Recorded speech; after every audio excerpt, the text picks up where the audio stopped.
да. Демек сен дагы деле абийда катнап жүрөсүңбү, таарынып жүрөсүңбү? Демек сен кичинекейсиң деген сөз да.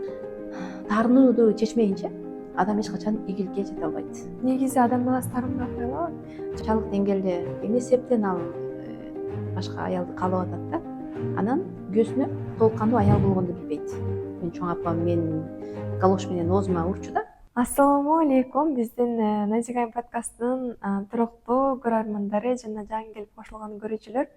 Сиздер менен кайрадан амандашып жатканыбызга аябай кубанычтабыз. Бүгүн да сиздерге аябай сонун кызыктуу темада келдик. Биздин болсо бүгүнкү коногубуз Айсел Шербекова, психолог жана сексолог, интим-насихат тренери. Кош келиптерсиз. Ассаламу алейкум. Алейкум салам. Биздин бүгүнкү темабыз таарыныч боюнча болмокчу. Таарыныч дегенде эле азыр көп эле сенин ата энеге болгон таарынычың бар, жолдошуңа болгон таарынычың бар, обидалар бар деп айтышат го көп эле психологдор. Эми модный эле сөз болуп калды, тренд болчу. Ошол обидалар негизи кайдан келип чыгат? Негизи эле адам баласы таарынбай жашай алабы? Ошол боюнча айта кетсеңиз. Бул таарыныч бул деген сезим, эмоциянын эмоция деп айтсак болот. Негизинен мындай баазы чоң эмоциянын түрлөрү бар да. Ал сүйүнүч, анан коркунуч деген өзү чоң эки эмоция болсо, ал сүйүнүчтүн тегерегинде көптөгөн эмоциялар бар, сүйүнүчкө байланыштуу. Ал эми коркунучка байланыштуу дагы көптөгөн эмоциянын түрлөрү бар да. Ошонун адамды өстүрбөгөн, үйрөнүп алган эмоциялардын бирөөсү ал таарыныч да. Таарынычта демек адам баласы төрөлгөндө таарыныч жок, бирок бара-бара жашоодон үйрөнөт таарынгандай. Үйрөнүп алат. Себеби эмнеге? Себеби адам алсыз, кичинекей бала алсыз болот. Ал деген өзүнүн оюн жеткире албай, же болбосо өзүнүн эмне каалап атканын жеткире албаганда, ал денеси менен таарынып, ошол нерсенин бир муктаждыгын ошем чечет. Мисалы, кичинекей бала ал сүйлөйүн десе оюн эркин жеткире албайт. Тили же болбосо тили чыга элек. 2 жашка чейинки балдардын тили чыга элек. Бирок өзүнүн муктаждыгын каалап аткан нерсесин ала албаса, ал таарынып калат да. Чечүү жолун билбей таарынып калат. Демек таарынып калсам мага чоңдор көңүл бурат экен. Таарынып калсам мени угат экен. Сен таарынып калсаң эмне болду, эмне таарынып калдың деп келесиң да, кичинекей балага. Анан ал деген айтат, анан сен аны аткарып берип коесуң. Так эле ошондой болуп кичинекей бала муктаждыгын ошентип чечкен сыяктуу, өзү чоң адам, балким 30да, балким 40та, бирок баардык маселени таарынып чечип атабы, демек анын психологиялык жашы кичинекей деген сөз да. Балким 2де, балким 3тө. Тил менен эле чечип алса болот, бирок ал жолду таарынып билбейт. чечет. Ал жолду билбейт. Себеби тили чыккан, бирок сүйлөбөйт да. Тили чыгып сүйлөбөгөндөр эми биздин жашоодо көп, өтө көп. Биз ошол таарынууду чечмейинче адам эч качан ийгиликке жете албайт. Себеби бул эң энергияны соргон, адамды өстүрбөгөн эң чоң эмоциялардын бири. Ал адамды өстүрбөйт. Себеби энергияны сора берет да. Мисалы сен бирөөгө таарынган болсоң, сен деген ошол таарынычыңды айтып атып, дагы сен ылдыйга чыга бересиң да. Ал сенин энергияң ошентип кете берет.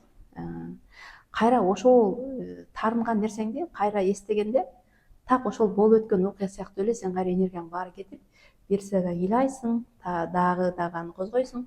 Ошентип сен энергияң, өсүүгө болгон энергияң, же болбосо сен алдыга жүрүүчү энергиянын баарын ошол өткөн өмүрүң сора берет да.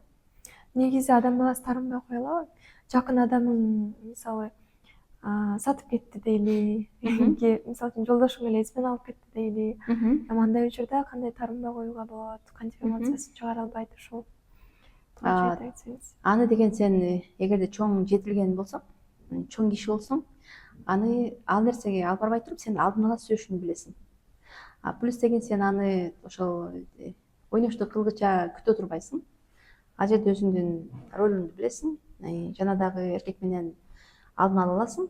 Жана ошол эле кезде ал сени анчалык деңгээлде эмне себептен ал башка аялды каалап атат да, анын муктаждыгы балким башка бир көйгөйлөр бар чыгар деген сыяктуу ойлоно аласың. Ал маселеде көбүнчө таарынгандар алардын да психологиялык тараптан жетилбегендер болот да, анан күйөөсүнө толук кандуу аял болгонду билбейт. Анын аркасында ойноштук бар, анын аркасында эми андан башка ойноштуктан сырткары деле мамилени келишпестиктер, таптакыр чоң чоң маселелер турат да. Карым катнашта мисалы аны чечиш үчүн андай маселелердин баардыгында сен чоң адам катары өзүңдү көрсөтүшүң үчүн сен биринчи психологиялык тараптан чоңоюшуң керек болот да. Ички жашыңды чоңойтурушуң керек болот. Сен деген жолдошуңа нормада эмес, таарынуу негизи норма эмес да. Таарынбай эле чечип ала турган нерсени сен таарына бере турган болсоң, кайра эле ал маселе чечилбейт деген сөз да. Ал нерсе кайталана берет. Понятно. Түшүнүктүү. Понятно дейм. Сиз негизи жашооңузда таарынасызбы? Таарынган учурлар болобу? Мисалы, менин жолдошум айтчу. Менин жолдошум айтчу, негизи таптакыр сенин мындай баалаган нерсең, сен эч нерсеге таарынбайсың дейт. Мындай таарынбайсың дейт да. Анан ошол эле кезде таарынбай робот болуп калуу дагы негизи норма эмес, бирок ачуулануу норма да.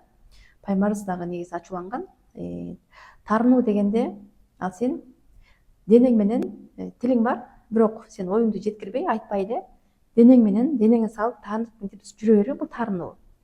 Ал эми анча нерсе, туура эмес нерсе жазалап атканын көрүп ачуулануу, же болбосо ошол нерсе кандайдыр бир имам Шафий рахматуллаху алейх деген ушундай 4 мазхабтын эмеси бар, бирөөсү, мазхаб башчысынын бирөөсү бар.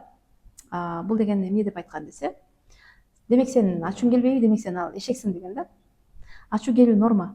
Аны ачууну бул таарынууга алмаштырбашыбыз керек да. Менде ачуулануу болот, бирок таарынуу деген нерсе андай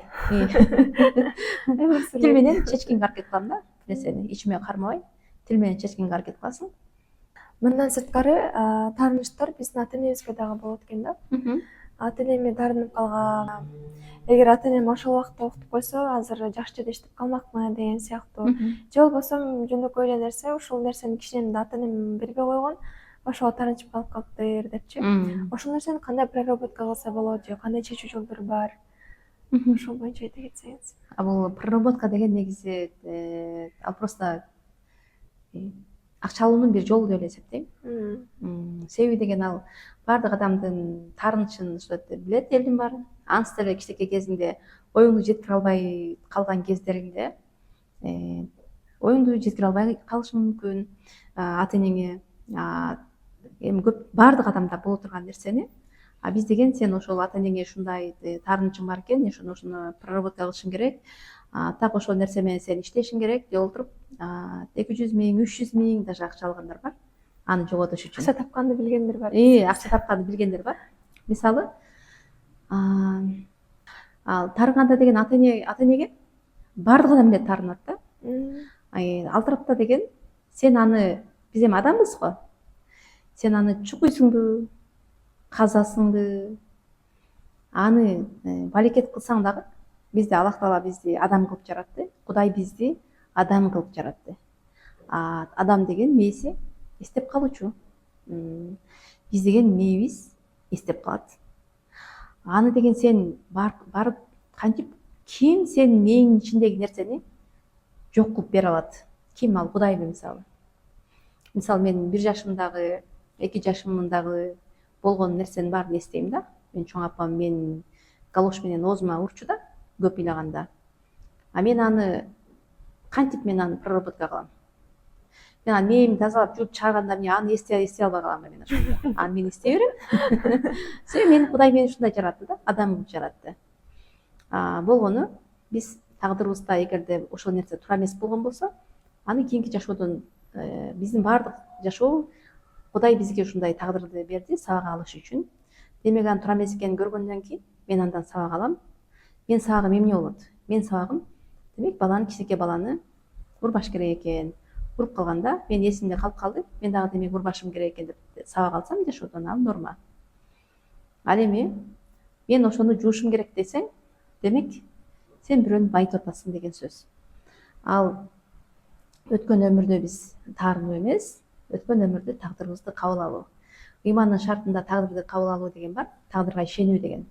Тагдырга ишенүү өтүп кеткен тагдырың кандай болсо ал Кудайдан болду, андан сабак алуу бул нормада ушул чоң кишинин белгиси. Эси чоңойгон болсоң, тагдыр ал боло турган нерсе болду, аны демек андан сабак алабыз. Кандай тагдыр берген болсо Кудай, андан сабак алабыз дагы. Демек сен өзүң ошону кайталай атасың. Же сен апаңа таарынып, кайрылып өзүң балдарыңа ошону берип атасыңбы? Кандай болуп атасың? Демек, ошонун себептери менен иштеп, балким өзүң ошону тагдырды кабыл алууну үйрөнүп, кабыл алууну үйрөнүп, жана Кудайды табууну үйрөнсөң, балким пайгамбарыбыз кандай учурда жашады? Сахабалар кишини мындай тирөлөй жөнүнө карап туруп өлтүргөн учурда жашады да. Бирок аларда ушунчалык сүйүү орноду, аларда сүйүү пайда болду.